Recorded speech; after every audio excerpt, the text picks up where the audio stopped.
Hello viewers, I am here for giving you online lectures of economics class 12. So in this video today we are going to start with the very first chapter of microeconomics, that is microeconomics and central problems of an economy. सबसे पहले हमारे दो terms आते हैं इस chapter के अंदर, that what is microeconomics and what is macroeconomics. सबसे पहले हम आते हैं माइक्रोइकोनॉमिक्स पे. हम सबको पता है माइक्रो का मतलब होता है स्मॉल. तो माइक्रो इकोनॉमिक्स वो इकोनॉमिक्स होती है जो किसी भी इकोनॉमिक प्रॉब्लम को डील करती है eight the level of an individual, यानी ये सिर्फ एक इंडिविजुअल की प्रॉब्लम्स के साथ डील करती है. For example demand and supply. उसके बाद आता है हमारा मैक्रो इकोनॉमिक्स. हम सबको पता है कि macro economics, macro means large, तो ये वो इकोनॉमिक्स होती है जो किसी भी पर्टिकुलर सिर्फ एक बंदे की प्रॉब्लम नहीं बल्कि हमारी पूरी इकोनॉमी की प्रॉब्लम्स के साथ डील करती है. So it deals with the economic problem at the level of an economy as a whole, यानी पूरी इकोनॉमी की प्रॉब्लम्स के साथ डील करना. For example aggregate demand and aggregate supply. Aggregate का यहाँ पे मतलब आ जाता है पूरी इकोनॉमी. अब हम पढ़ेंगे difference between micro economics and macro economics. पहला पॉइंट हम सबको अब क्लियर है कि माइक्रो इकोनॉमिक्स एक इंडिविजुअल की प्रॉब्लम्स के साथ डील करती है और मैक्रो इकोनॉमिक्स पूरी इकोनॉमी की प्रॉब्लम. एग्जांपल माइक्रो के डिमांड सप्लाई और मैक्रो के एग्रीगेट डिमांड और एग्रीगेट सप्लाई. माइक्रो इकोनॉमिक्स का एक अपोजिट नेम भी है, वो है price theory. Similarly macro economics का अपोजिट नेम है इनकम एंड एम्प्लॉयमेंट थ्योरी. फिर microeconomics is concern with determination of output, यानी ये सिर्फ किसके आउटपुट पर डील करती है, किस पे कंसर्न है, सिर्फ एक इंडिविजुअल का जो भी आउटपुट आता है. But macroeconomics is concern with the determination of aggregate output, यानी ये पूरी इकोनॉमी के आउटपुट पे कंसर्न है.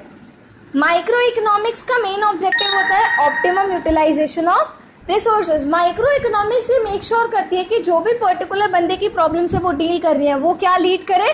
मेन फोकस होता है इनका that the resources are optimally utilise. Similarly हमें पता है मैक्रो पूरी इकोनॉमी से डील कर रही है, तो उसका मेन ऑब्जेक्टिव होता है फुल एम्प्लॉयमेंट, यानी इकोनॉमी के जितने भी लोग हैं वो एम्प्लॉयड रहे और एक्सपेंशन होता रहे पूरी इकोनॉमी में as per the production capacity, यानी हर बंदे की एम्प्लॉयमेंट भी हो और उनका एक्सपेंशन भी हो विद द प्रोडक्शन कैपेसिटी. अब जो हमारा टर्म आता है इसके अंदर वो है economy. Economy is a place where we earn livelihood. Economy एक ऐसी जगह है जहां पर हम कोई काम करते हैं ताकि हम पैसा कमा सकें और उस पैसे को अपनी लिविंग में यूटिलाइज कर सकें. Economy is the sum total of all economic activities. Obvious सी बात है इकोनॉमिक एक्टिविटीज क्या हुई, जितनी भी एक्टिविटीज हम एक पर्टिकुलर जगह के अंडर कर रहे हैं, और हम वो सारी एक्टिविटीज क्यों करते हैं एक इकोनॉमी में, टू अर्न लाइवलीहुड, ताकि हम अपनी लाइफ को अच्छे से जी सके. बेसिकली 3 टाइप्स की इकोनॉमी होती है, सेंट्रली प्लान्ड, मार्केट और मिक्स्ड इकोनॉमी. अब हम इन तीनों के बारे में थोड़ा डीप में पढ़ेंगे.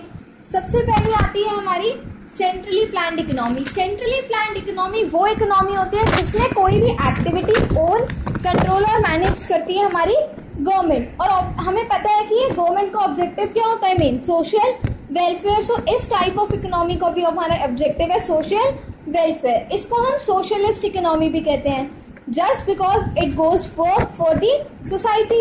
इसके टूल्स होते हैं पब्लिक एक्सपेंडिचर और टैक्सेस, और ये जितना भी पब्लिक पे गवर्नमेंट एक्सपेंडिचर करती है और टैक्स कलेक्ट करती है वो सब गवर्नमेंट हमारी इकोनॉमी के बेनिफिट के लिए यूटिलाइज करती है. दूसरी हमारी आती है मार्केट इकोनॉमी. मार्केट इकोनॉमी में जितनी भी एक्टिविटीज होती है वो ओन्ड, कंट्रोल एंड मैनेज करी जाती है बाय प्राइवेट बॉडीज और प्राइवेट इंडिविजुअल्स. और प्राइवेट इंडिविजुअल्स का मेन ऑब्जेक्टिव होता है अर्निंग प्रॉफिट. इसको हम कैपिटलिस्ट इकोनॉमी भी कहते हैं, वो इसलिए क्योंकि इनका मेन फोकस होता है अर्निंग प्रॉफिट पे. और इसके टूल्स है डिमांड एंड सप्लाई, क्योंकि प्रॉफिट दो ही चीजों पे डिपेंड करता है कि लोग कितना डिमांड कर रहे हैं और एक प्रोड्यूसर कितना सप्लाई कर रहा है. तीसरी इसके अंदर आती है हमारी मिक्स्ड इकोनॉमी.